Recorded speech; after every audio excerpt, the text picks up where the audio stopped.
This is Frank DiNardi. We met Frank in 2018 when he was an enthusiastic photographer, but a full-time landscaper.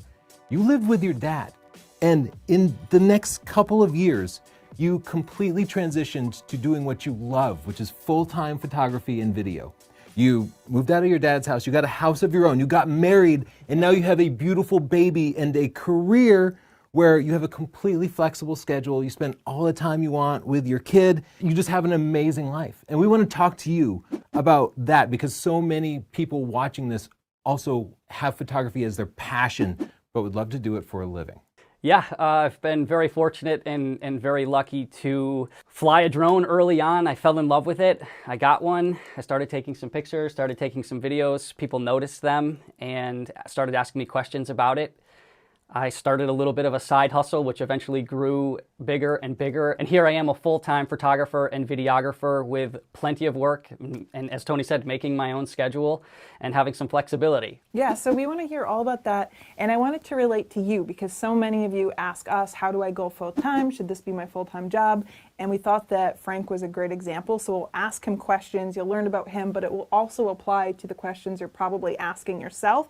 But first, if you're asking yourself if you want a Squarespace website, the answer is yes, you definitely do, because you can get a free trial for 14 days. That means you don't have to sign up. You don't have to put in a credit card. Drag in your pictures. See how easy it is. It's beautiful. It's professional. It's fun to make one. And when you decide that you want your own, I know you will, go to squarespace.com/Chelsea and use the coupon code Chelsea to get 10% off. So Frank, let's get into our first questions. Sure. So you started as an enthusiast and you were working as a landscaper. When did you start to think that you might want to do this as a job? I decided early on that I wanted it to be a side hustle because I had people asking me questions about my images and my videos. So I figured, I'm going to buy this drone, which I first had a Phantom 3 Standard right off the shelf at Best Buy. I decided that if I could buy this drone and pay it off by taking a photo of a golf course or a house every once in a while, that it might be a fun little investment. So that's what I started to do. And eventually it grew and grew and got bigger until I had this burning desire to create content and take images and make images for people. I think a lot of people do that. They're like, well, if I can just get a few gigs and it will pay for all the gear that I want, because they're just having fun with the gear anyway. Yeah, I would have been happy with that. Yeah, it's like good enough, but then you had people saying, oh, can I hire you to do this? So you're taking it on. Yeah, I was. It took me a year or a year and a half to build a little bit of a client base. So, I was working, as Tony had said, full-time at a landscaping company. My job was from 6:45 in the morning till 5:30 at night. And then I would go out in the field and do my job, so do them on the weekends, and then come home and edit after hours. So I would spend a lot of late nights on the computer getting these jobs done and handing people back their content. So that's one of the things I like about your story, because you're a landscaper, and I hear from so many people, they're like, well, I want to go pro, but I don't know people, or like, I don't know where to start. And you started so organically with just the people that you already knew. And I think so many people would have been like, how do I mesh being a landscaper with this thing I want to do? And it worked. Like, you were getting gigs, taking drone shots of golf courses and stuff like that. Yeah.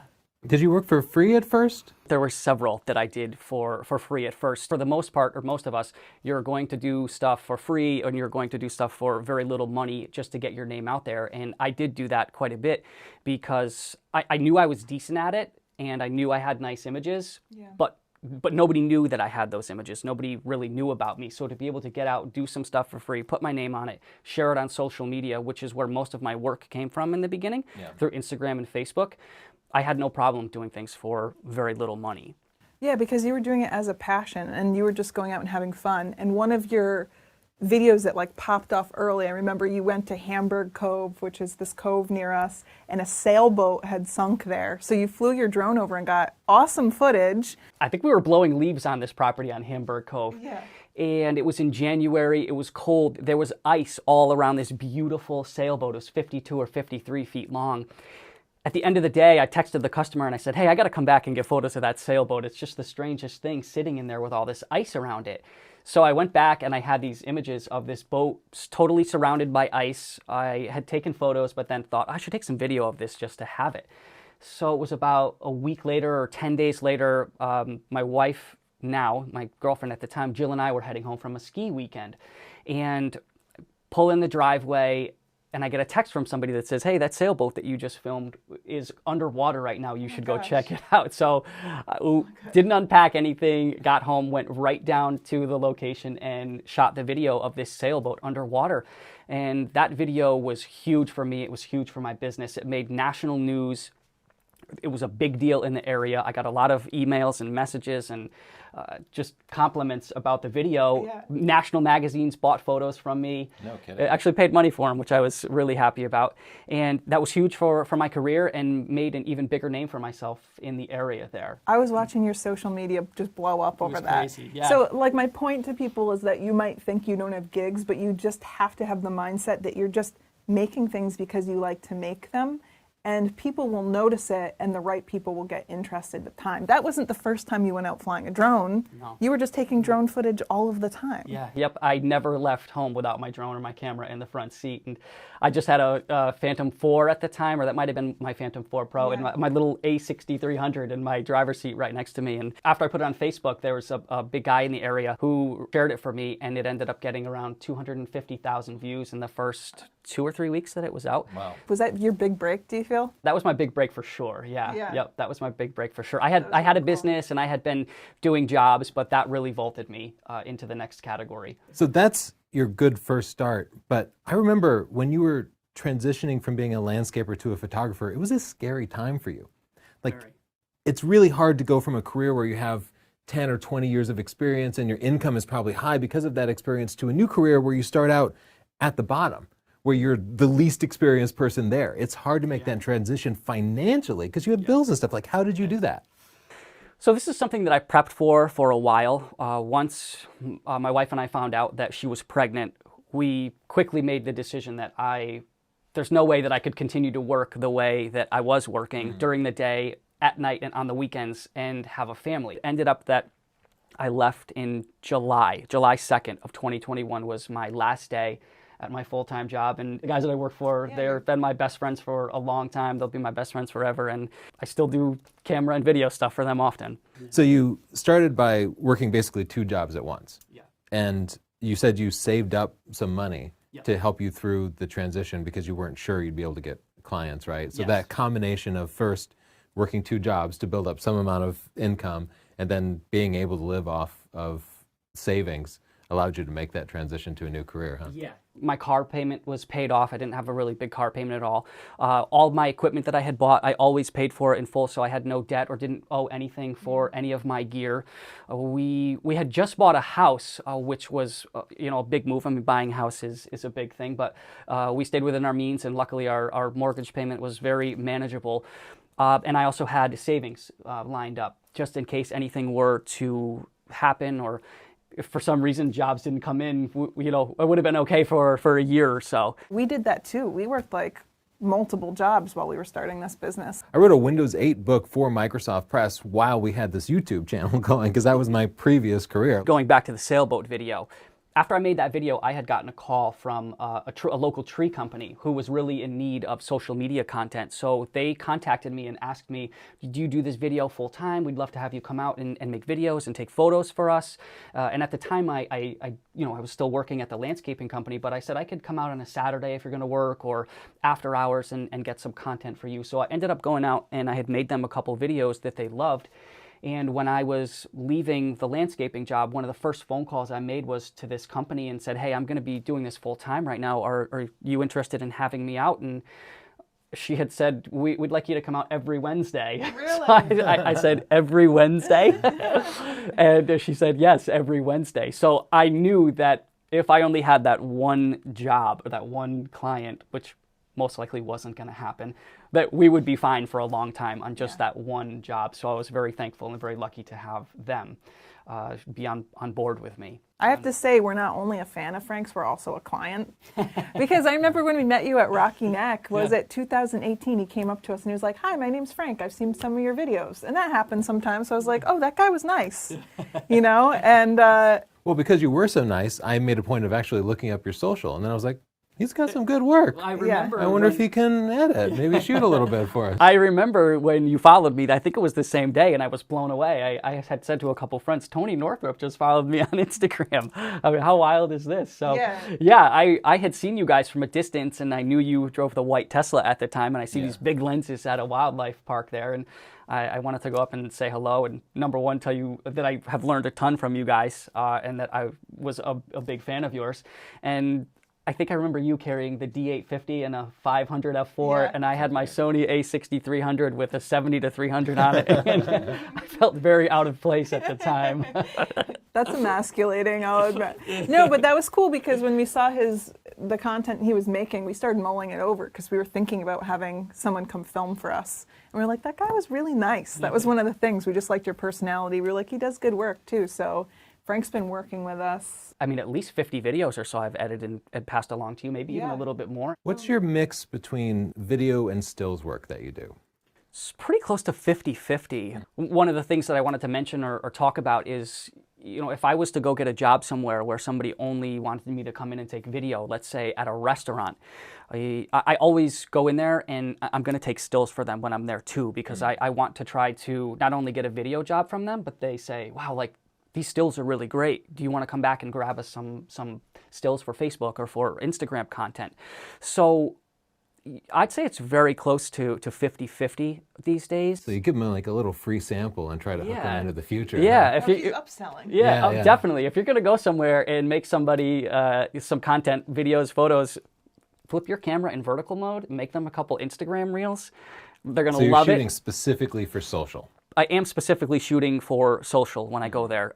A lot of times they use these videos for their websites also.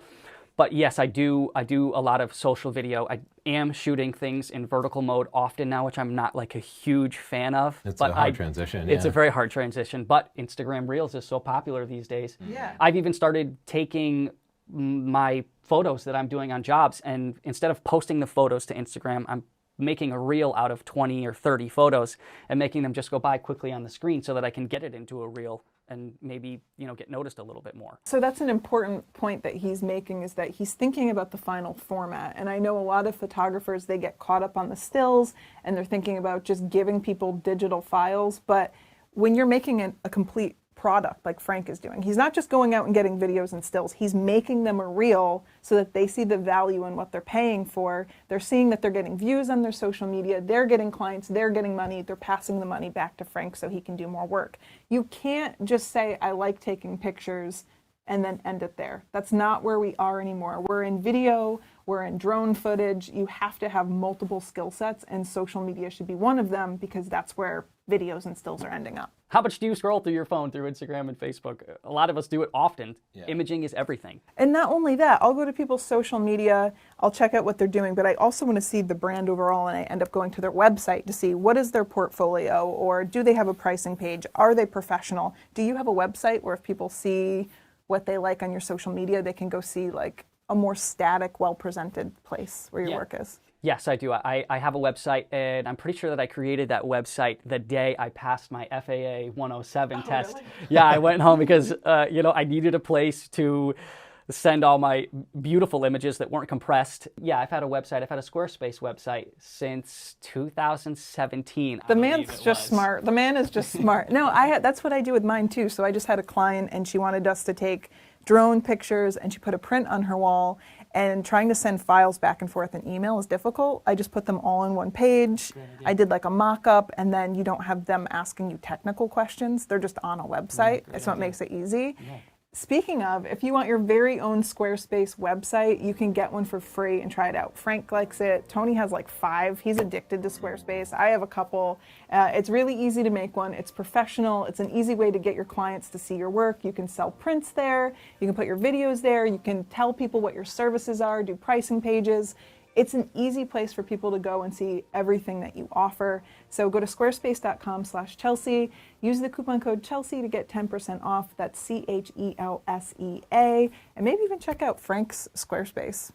DonardiVisualProductions.com. I was just updating my website through my phone the other day through the Squarespace app, just putting some stuff towards the top and shuffling it around.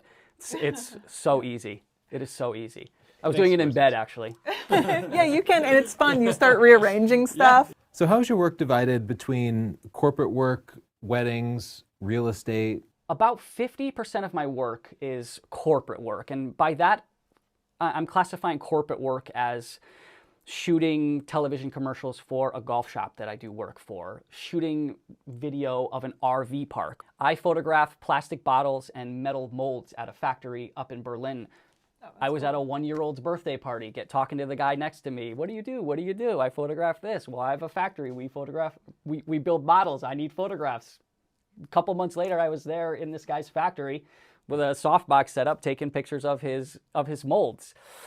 Company promo videos, 5Ks, a BMW dealership recently that I shot some photographs for. They're opening up a new part of the dealership and they wanted some big black and white prints. So I'm considering all that to be commercial business, and that's about 50% of my business.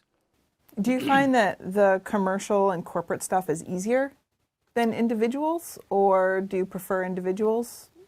I guess if I had to choose, I would probably say individuals. Not that I have any type of preference.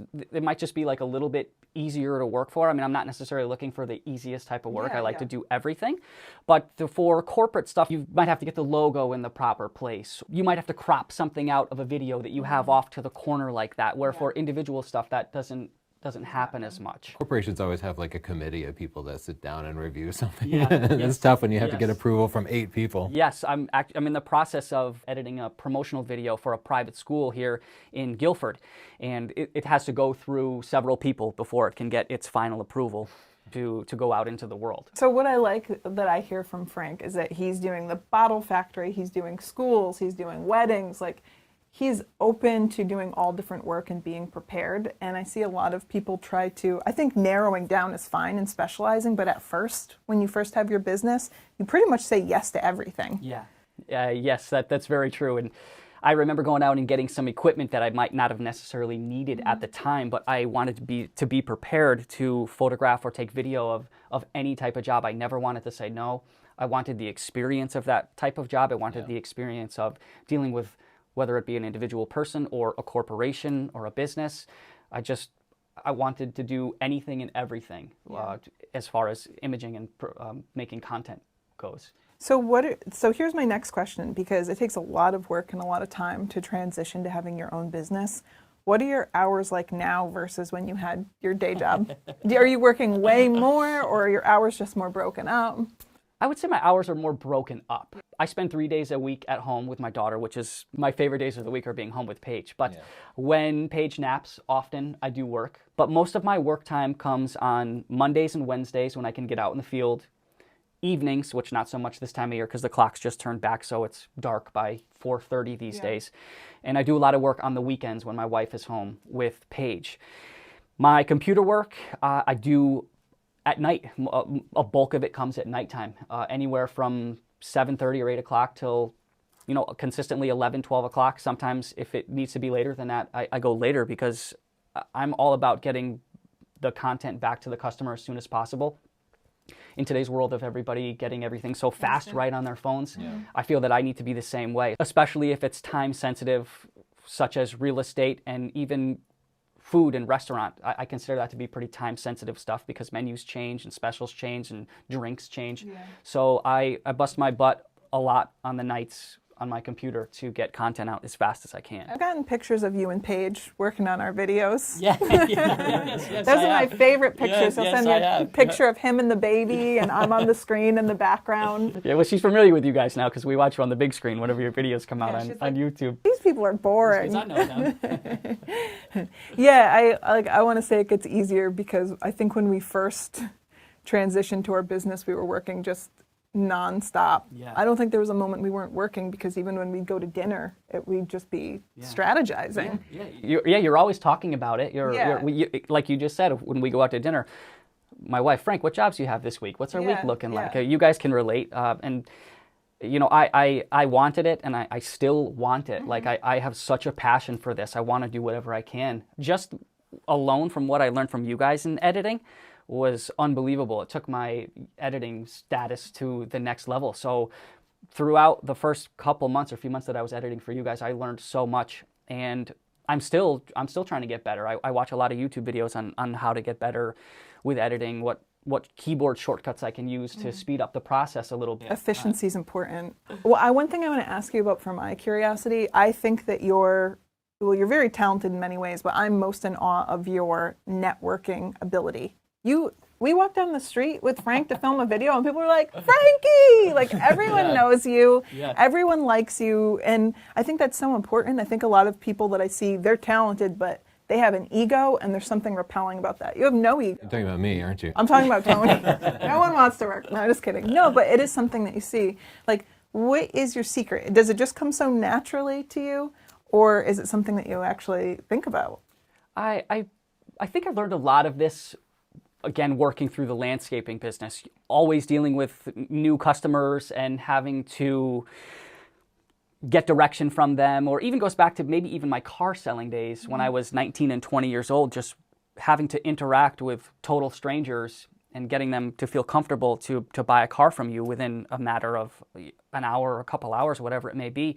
But I met so many people through the landscaping business, and a lot of these people had, money. You're going to their house, you're doing big jobs for them. And my first 5 or 10 jobs, if they weren't for the customers that we worked for, they were directly related to the customers that we worked for the landscaping business. I mean, off the top of my head, I could name 3 properties that I just had said, hey, I got a drone recently. I've been flying it and making these videos. I'd love to do a video of your house. It's beautiful. I'll give it to you type thing. Or and I remember 2 of the people, they just paid me anyway just to do it for them. So whether it was through working on their properties or whether it was from rubbing elbows with them, valeting cars at one of their parties at their house and people coming in and out, I was always interacting with people. And then if you see some of these customers or you see some of these people in a different setting, like at a deli or a sandwich shop or a restaurant, the conversation is different there. You're not getting direction on, can you weed whack around this tree or can you blow the leaves over there? You might recognize their shirt has a golf logo on it, so you can start talking to them about golf, or maybe it's their business. Maybe their business might need some kind of imaging. So I'm constantly analyzing and looking around and thinking, what could be my next job? Where could my next source of income come from? If you're looking to be good at networking, I think that improving that skill and coming at people from a genuine place of just being curious and liking people is going to get you really far. That's like a common thread that I've seen with people that do really well. Yeah. They're people. People. I'll also add to that too. I was a member at a golf course for 10 years, and the amount of connections that I made through the golf course was almost limitless. Golf is a good networking sport. It's a lot of rich people. We took Frank to the driving range, and he hit the ball over the back net, and I still think about that a lot. That was a lot of fun, yeah. Tony wore a driving glove. Sorry, Tony, that story was way cooler for him than you. Okay, enough of this business and networking. Let's talk about what really matters. What gear do you use? Let's start with unsponsored, right? You don't have enough. What drone do you use? No sponsored. I'm currently using the Mavic 3. Which I got that. I didn't get it right when it came out. I remember we filmed the review about it, and I remember thinking to myself, like, this drone is nice, but I don't feel like I really need it. I still get good image quality out of my Mavic 2. But a little time went by, watched more videos about it, and I've come to love the Mavic 3. I love having that zoom lens on there. Granted, your image quality does get degraded, but you can use the zoom? I never use it. I do, yeah. Oh, you can get such different perspectives. So, what do they call it? The parallax effect, which I add that into some of my videos, and a lot of people can't produce that type of image from their drone. So okay, you have equipment that allows you to create a unique image. Yeah. So I have that, and I also have the first DJI FPV, and I got that right when it came out. And I actually do use that for some paid work. For instance, where we filmed last week at Smith Farm Gardens there, I flew the drone. I gave them a 2.5 minute kind of like floating sensation through the farm. When I passed it off to the owner of the property, they were blown away at that type of video. They had never seen anything like it. I always find it silly when photographers won't use drones. Like they think their work is just this one type of camera. Chelsea? He scooped my client. I got a client, and I was taking pictures of our neighborhood. She lives down here, and she loved it. She was like, come take a picture of my house and stuff like that, or our view of the house. We're doing huge renovations. We want to have a print on our wall. And he just was palling around with me while I'm getting pictures, taking drone shots. And I put it up. Oh, I sent it to her with her pictures. I'm like, this is what, like, one of the pictures, just to give you an idea. Also, here's some drone footage Tony took just for fun. She's like, I want that. Like, Tony! Drones are so powerful. Yeah. Nice work, Tony. Thanks. What do you use for video? So for video, I primarily use the A7S III. I'm still a big fan of that camera. Same. Only being 12 megapixels, I was thinking to myself, like, I want to be able to use this camera for photos and videos. Yeah. And, we all know that it's such a great video camera. But to be honest with you, I shoot a lot of photographs with that camera. When I'm out with the tree company, I film on that camera, and then I just flip the switch over a couple times on the top, and I take the still photographs for them on that there. Nobody's complaining about megapixels? Not one person has ever said to me that That's image is important to only know. 12 megapixels. I also have the Sony a7 IV, which I do use for some video, but you guys have made me start filming everything in 4K 60 now. I finally jumped to just doing everything 4K 60. We're villains. We're which took me a diabolical. long time to do that because of file sizes. Yeah, but everything's 4K 60 now, and as you know, we have a crop on the a7 IV, but if you've got wide enough lenses, you can get around it. So I do use that for video, and that's my main photo camera these days as well. And I also have a Sony A9, which I like to use for sports and wildlife, because I, like Tony and Chelsea, I love and adore wildlife. It adores you. Yeah, and I don't get out to shoot it as much as I can anymore, but that's when I'll take the A9 with me. Maybe we should talk about what painful lessons you've learned. Like, what do you think is the biggest mistake you've made so far? What would you do different? Probably my only one video related is I went to film a band one night at a restaurant, and this was years ago. I was still pretty rookie.